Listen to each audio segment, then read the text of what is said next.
Guys, ammunition for this video has been provided by Browne Works Inc., manufacturer of fine custom handgun grips. If you guys are looking for very unique, very customized handgun grips for your favorite handgun, contact Mark at Browne Works Inc., link in the description below, and create something beautiful for your favorite handgun. And don't forget to tell them Wyoming Gun Project sent you. What's going on, folks? Welcome back to the channel. So today we're going to take a look at the Smith & Wesson Model 629-44 Magnum with the 4-inch, maybe 4¼ inch barrel.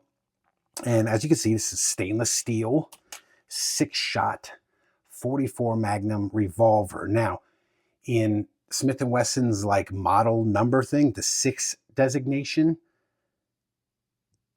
puts it as a stainless steel revolver. So anything 610, 629, 686, all stainless steel. The 5 designation is the blue ones on some guns.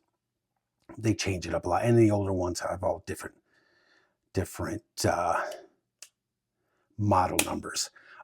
This is a cool gun. I dig it. I dig 44 Magnum. I think this is an awesome, backpack gun, walking around the woods gun, whatever. This would dispatch anything, any 4-legged animal in North America that you run afoul of. A couple of things, though, I don't like about this revolver. Not many. I do really like it. And one thing that is wrong with it. So again, as you can see, 4-inch or 4¼ inch barrel. It does have the pinned front sight, which is replaceable, and has the red insert ramp front sight, which is replaceable. It has the red plastic insert. Very cool. Adjustable rear sight, rubber. These are probably, I don't know, they're factory grips, rubber factory grips, which don't look the best. I'm a fan of wood grips myself. However, I must admit the rubber grips do help tame recoil, and they do feel better and help you control the revolver better, but looks is important too, to me. You know what I mean? So this is, God, I don't remember when I bought this thing. 2015, 16, maybe 9, 10 years ago. I think I got this. Did I get this at a gun show in Chantilly? No. Anyway, it don't matter. It was 9 or 10 years ago I bought this, and they were, still doing the Hillary hole. They're still, at the time of filming this, which is February of 2025, they're still doing that. However, they have announced a few special edition models and stuff like that where they have deleted the Hillary hole, which is cool. That's always been an eyesore for me. And you do hear reports, now it's never happened on this gun, but you do hear reports of this inadvertently turning itself on when you're firing big bore guns like this. So that could be an issue.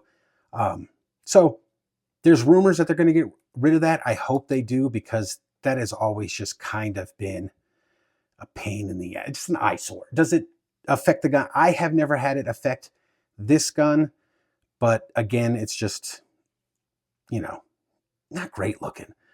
I haven't had any issues out of this revolver. It's accurate. It's reliable. You shoot 44 special out of this thing, and it just shoots like a dream. It's great. Fit finish is all pretty good on this revolver, except for one thing. There's a secondary lockup there. Lockup right there. Again, secondary out front. It's, it's your standard 6-shot, 4-inch, 44 Magnum, which is a beast of a gun. I can't go. I don't play in the realm of over 44 Magnum. Full power, full house, 240 grain, 44 Magnum is enough for me, dog. I've shot the bigger ones, and I'm like, nope, I'm not into that. I don't like pain too much when I shoot handguns. And this one, you get a couple 3 cylinders, not rapid fire, but continuous 3 cylinders out of this 18, 20 rounds, and you'll go, okay, now my hand, especially me, I'm getting older, my hand is feeling it a little bit there. But I do want to point out one thing that I'm not happy with on this revolver. And that is the trigger. As you can see, the hammer and trigger are, you know, color cased, hardened, and all that stuff. That's cool. I dig it. But this trigger, you're going to see a video. I don't know if it's out before this or after this, where I had the exact same problem. Only I think it's a little bit worse on that one. The exact same problem on a Model 66 Combat Magnum, and that is the trigger is cockeyed. So let's see if you can, let's see how the trigger, see the end of the trigger guard, and you can see the trigger over the top of there. Now let's see, now look at the trigger, look at that side. If I could get it in there. It's cockeyed. Now, let me get some calipers so we can measure it here. But first, I just want to show you with the edge of the calipers. Look at here. See how it's hitting? See how nothing on that side? It's just ever so slightly. You can see it there, protruding past the trigger guard, which means it's cocked on that side. So when I measured this, it is, I have to get this little edge, damn it. This is a pain in the butt. So it says it's 0.0015 past the trigger guard. Well, that's not the big a deal, except when you go to this side, it is, now remember, it was 0.0015. Let me get this one right on there. It says 0.045. So it is 0.045. Can you see it in there? So there's 0.045 of the trigger guard hanging over, and it's 0.0015 protruding past the trigger guard on there. So it's cockeyed. Yeah, what the hell, Smith & Wesson? It still works fine, but it's it's boo-boo, man. That is just absolute boo-boo. Now, I know people be like, send it in, it's got a warning, all that stuff. I don't want to, okay? I don't like it, it works, but I gotta point out everything with these guns, man, with all guns. I have to point out everything I noticed, everything I like, dislike. I'm not the biggest fan of like the swirly brush finish on these guns, but these are workhorse guns, man.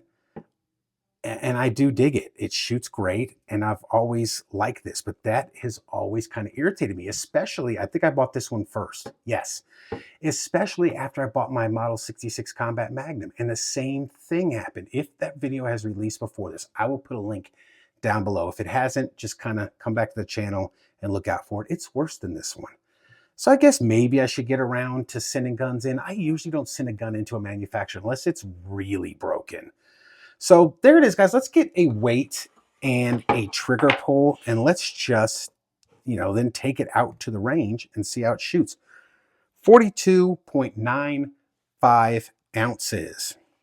Nice.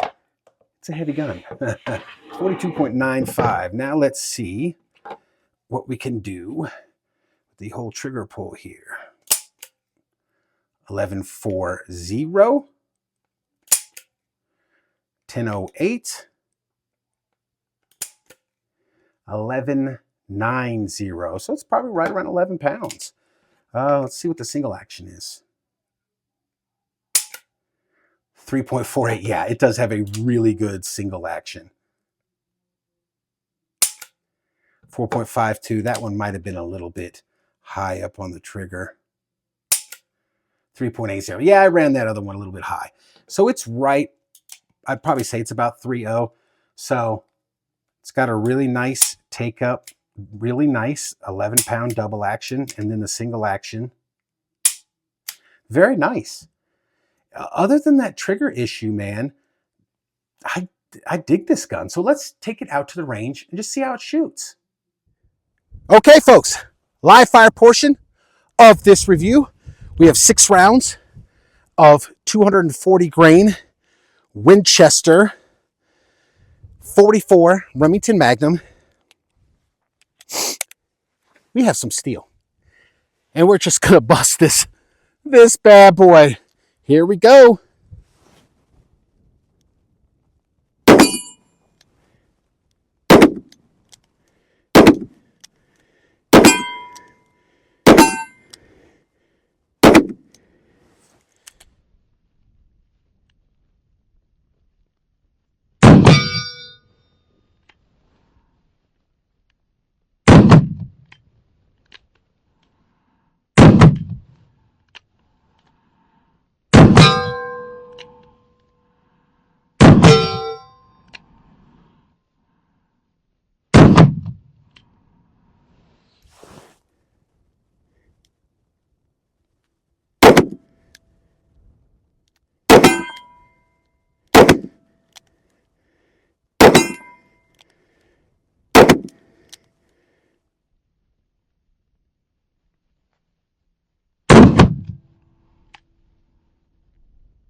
All right, folks. So we got a few of these soft shooting 44 specials.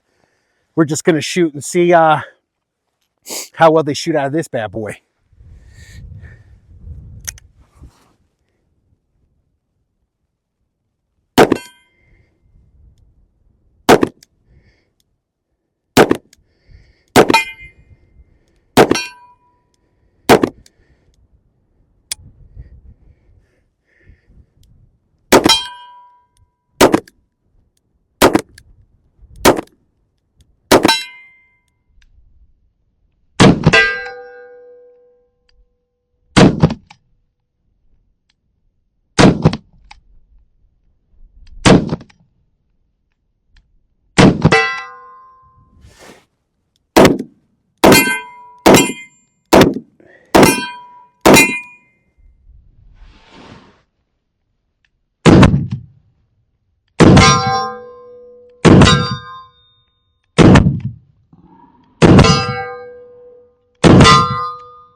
All right, folks.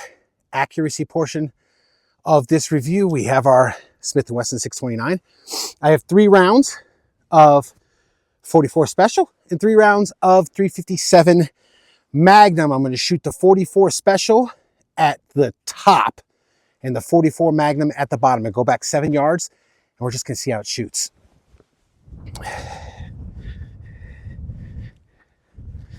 All right, let's see, make sure I got this right. All right. No idea where the sucker's hitting, but we're about to find out. All right, 44 Special at the top.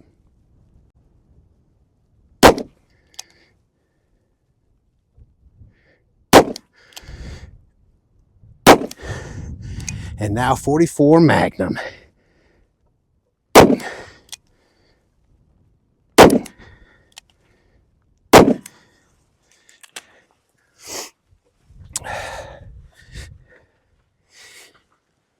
All right, so looks like the 44 Special's dead on.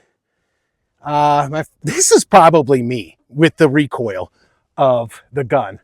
But it's 7 yards for defensive purposes. That's not bad. That's really good, though. So the revolver is capable of really good accuracy. So let's go and get the final thoughts. All right, folks, final thoughts on the Smith & Wesson Model 629 in 44 Magnum. I think it's awesome, man. This gun, I've had this gun for, 8 to 10 years maybe, and it has served me reliably, no issues, other than the small little like finishing, polishing issues, which that's cosmetic, but I still bothers me that modern companies let some of that stuff go, like the little polishing issue up here on the barrel. The only real issue I've ever had with this gun was the cocked trigger. I don't know if it's coming through. It's leaning all the way on this side of the trigger guard as opposed to the side we showed in the tabletop. That's the only really real issue I had with the gun, and mechanically it works just fine, so I never bothered to send it back in. Not a fan of the Hillary hole. Again, it doesn't affect accuracy, reliability, functionality, anything like that. But it's just kind of like, I think even Taurus has gotten, I think Taurus has even gotten rid of that. Their little safety lock thing. Come on, Smith & Wesson, get rid of that. Just, you know, we don't like that stuff no more. So there it is, guys. I think this is, all in all, I think this is a great gun. And it'll still be serving me for years to come. So there it is, guys. Thanks for watching. We will see you next time.